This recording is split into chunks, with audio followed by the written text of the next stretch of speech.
નમસ્કાર મિત્રો, મારી આ યુટ્યુબ ચેનલ કાયદો અને સમાજ લો એન્ડ સોસાયટીમાં હું BN રાણા એડવોકેટ આપનું સ્વાગત કરું છું. મિત્રો, આજે આપણે રેવન્યુ રેકર્ડ ઉપરનું મુંબઈ હાઈકોર્ટનું એક સીમાચિહ્નરૂપ જજમેન્ટ છે તેની જાણકારી મેળવશું. આ જજમેન્ટનું નામ છે ભગુજી બાઈજી પોકળે અને અન્ય વિરુદ્ધ કાંતિલાલ બબન ગુંજાવટે અને અન્ય.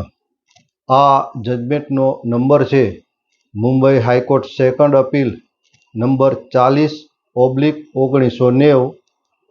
જજમેન્ટની તારીખ છે 6 નવેમ્બર 1997. હવે આ જે જજમેન્ટ છે એની સ્ટોરી એવી હતી કે 1951માં અપીલકર્તાઓએ પ્રતિવાદીઓ પાસેથી 2 એકર જમીન અને કૂવામાં 2 આના અને 8 પાઈનો હિસ્સો નોંધાયેલા વેચાણ ખત દ્વારા ખરીદ્યો હતો. પ્રતિવાદીઓએ પાછળથી અપીલકર્તાઓને સૂચના આપ્યા વિના કૂવાના હિસ્સા માટે મ્યુટેશન એન્ટ્રીઓ બદલી નાખી હતી અને દાવો કર્યો કે અપીલકર્તાઓએ કૂવાનું પાણી વાપર્યું ન હોવાથી તેમણે પ્રતિકૂળ કબજા દ્વારા માલિકી મેળવેલ છે. 1983માં અપીલકર્તાઓને આ અનધિકૃત ફેરફારની જાણ થઈ અને તેમને 1951ના વેચાણ ખતના આધારે મ્યુટેશન રેકોર્ડમાં પોતાના નામ પુનઃસ્થાપિત કરાવ્યા. પ્રતિવાદીઓએ અપીલકર્તાઓનો કૂવામાં હિસ્સો રદ કરવા અને તેમને કૂવાના પાણીના ઉપયોગથી રોકવા માટે દાવો દાખલ કર્યો. હવે ટ્રાયલ કોર્ટે આ દાવો જે છે એ કાઢી નાખ્યો. હવે આની સામે એપેલેન્ટ કોર્ટમાં અપીલ કરવામાં આવી, જેમાં અપીલમાં એપેલેન્ટ કોર્ટ દ્વારા ટ્રાયલ કોર્ટના નિર્ણયને ઉથલાવી દેવામાં આવ્યો. આખરે આ મામલો મુંબઈ હાઈકોર્ટમાં પહોંચ્યો. હાઈકોર્ટે પણ સેકન્ડ અપીલમાં અપીલીય કોર્ટના નિર્ણયને ઉઠલાવી દીધો. એમ પુનરોચ્ચાર કર્યો કે મ્યુટેશન એન્ટ્રીઓ જે છે એ ટાઇટલ આપતી નથી. સહમાલિકો દૂર કર્યા વિના પ્રતિકૂળ કબજાનો દાવો કરી શકાય નહીં અને મ્યુટેશન ફેરફારો માટે નોટિસનો અભાવ પ્રતિવાદીઓના દાવાઓને અમાન્ય કરે છે. ટ્રાયલ કોર્ટના દાવાને નકારવાના નિર્ણયને સમર્થન આપવામાં આવ્યું.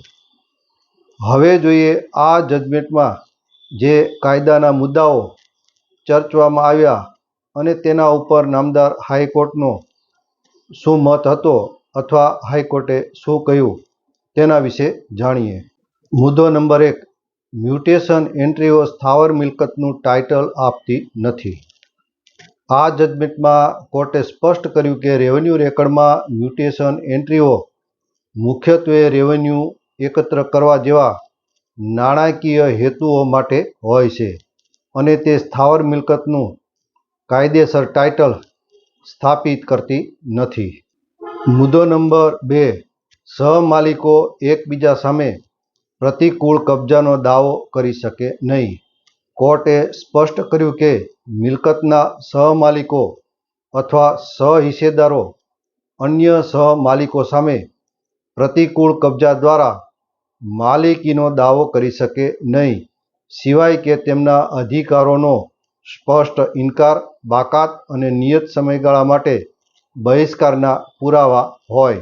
આ જજમેન્ટમાં પ્રતિવાદીઓનો અપીલકર્તાઓના હિસ્સા પર પ્રતિકૂળ કબજાનો દાવો નકારવામાં આવ્યો, કારણ કે અપીલકર્તાઓ સહમાલિકો હતા અને તેમના અધિકારોના બાકાત કે ઇનકારના કોઈ પુરાવા ન હતા.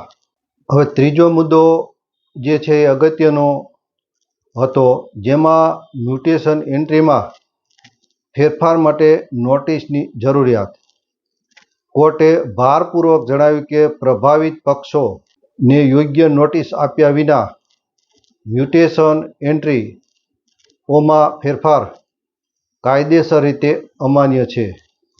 પ્રતિવાદીઓએ 1951થી 1983 સુધી અપીલકર્તાઓને સૂચના આપ્યા વિના મ્યુટેશન એન્ટ્રીઓમાં ગુપ્ત રીતે ફેરફાર કર્યો હતો, જેના કારણે આ એન્ટ્રીઓ પર આધારિત તેમનો દાવો ટકી શકે તેમ ન હતો. અપીલકર્તાઓને 1983માં આ અનધિકૃત ફેરફારની જાણ થઈ અને તેમણે 1951ના વેચાણ ખતના આધારે મ્યુટેશન રેકોર્ડમાં પોતાના નામ પુનઃસ્થાપિત કરાવ્યા, જે નોટિસના અભાવે ફેરફારની અમાન્યતાને મજબૂત કરે છે.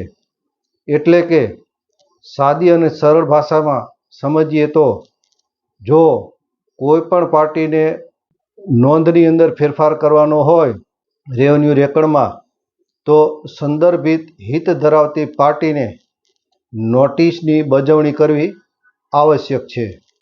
હવે ચોથો મુદ્દો એ હતો કે સહમાલિકો સામે નિષેધાજ્ઞા. કોર્ટે નોંધ્યું કે એક સહમાલિક અન્ય સહમાલિકને સંયુક્ત માલિકીની મિલકતના ઉપયોગથી રોકવા માટે નિષેધાજ્ઞા મેળવી શકે નહીં. પ્રતિવાદીઓનો અપીલકર્તાઓને કૂવાના પાણીના ઉપયોગથી રોકવા માટે કાયમી નિષેધાજ્ઞા મનાઈ હુકમ મેળવવાનો દાવો અમાન્ય હતો, કારણ કે બંને પક્ષો કૂવાના સહમાલિક હતા. આમ આ બીજી અપીલ જે છે એ કોર્ટે મંજૂર કરી અને નીચલી અપીલીય કોર્ટનો 16 નવેમ્બર 1989નો આદેશ, જેણે ટ્રાયલ કોર્ટના નિર્ણયને ઉઠલાવી દઈને મ્યુટેશન એન્ટ્રીઓ અને પ્રતિકૂળ કબજાના આધારે પ્રતિવાદીઓના દાવાને સમર્થન આપ્યું હતું, તેને કાયદા અને તથ્યોની દ્રષ્ટિએ ટકાઉ ન હોવાને કારણે રદબાતલ કરવામાં આવ્યો. મિત્રો, આ જજમેન્ટમાં 3 બાબત મહત્વની બની, જેમાં એક, રેવન્યુ એન્ટ્રીમાં કોઈપણ પ્રકારના ફેરફાર કરતી વખતે સંદર્ભિત હિત ધરાવતી વ્યક્તિને નોટિસની બજવણી કરવી ફરજિયાત છે. બીજું, કોઈ પણ મિલકતનો સહમાલિક બીજા સહમાલિક વિરુદ્ધ કબજા માટે કે કબજો કરતો રોકવા માટે મનાઈ હુકમની માગણી કરી શકે નહીં. ત્રીજું, કે જ્યારે નોટિસની બજવણી મ્યુટેશન એન્ટ્રીની ફેરફાર કરતી વખતે કરવામાં આવેલ ન હોય તો આવી વ્યક્તિને સમય વીતે પણ તેના હક માટે દાવો કરવાનો હક મળી શકે છે. સમય મર્યાદા આવા હકને રોકી શકતી નથી, એટલે કે સમય મર્યાદાનો બાદ નડે નહીં. તથા કોઈ પણ એન્ટ્રી જો ગેરકાયદેસર રીતે પાડવામાં આવેલ હોય તો તે કોઈ પણ પ્રકારનો માલિકી હક આપતી નથી, એટલે ટાઇટલ આપતી નથી. આમ નામદાર હાઈકોર્ટ દ્વારા ઉપરોક્ત જજમેન્ટમાં આ 3 બાબતો કાયદાની કહેવામાં આવી.